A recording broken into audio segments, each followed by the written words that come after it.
UFC fighters that need to change weight class. Let's take a look. First up, you got Khalil Roundtree, 2 middleweight. Explosive, powerful striker, but undersized for modern light heavyweights. At 185, he'd be a monster, faster, with some serious knockout power, could easily crack the top 5 at middleweight. Well, I don't know if he can make the weight, because he doesn't carry a lot of body fat. He's got a lot of muscle. He'd have to lose a lot of muscle to be able to make 185. But let's say he could make it healthily. Let's say he kind of goes on to 185 and he's in the same form that he's in now. I think he could potentially do very well. I obviously don't think he beats Hamzat, but I think he could do very well. The only thing is, moving down a weight class, he's not going to have as much of a speed advantage, right? Because those guys are lighter. You're naturally going to be quicker, and I think he would lose some of that speed advantage.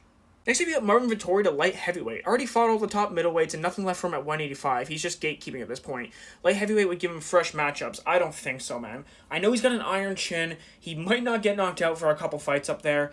He had trouble with Paulo Costa at light heavyweight, right? And Paulo Costa is another fighter who should probably move up to the light heavyweight division. But I don't think Marvin Vettori is one of them. I just think that if he struggled with Paulo Costa at 205, then imagine how he would be dealing with people who are actually 205-pound fighters.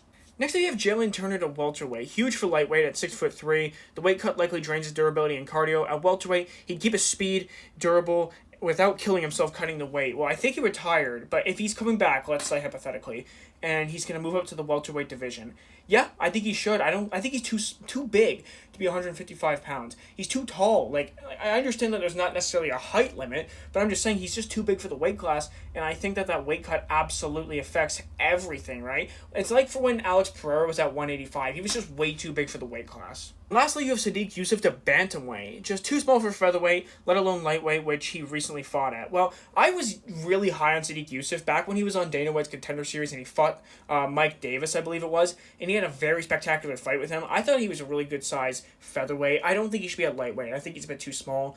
Featherweight's a decent, but I don't know if he can make 135, to be 100% honest. But if he could make it healthily, I would love to see it. I'd like to see how he does, because he's a really good striker, in my eyes at least, and he's got some really good power, so I want to see how he would do at 135, if he can make it.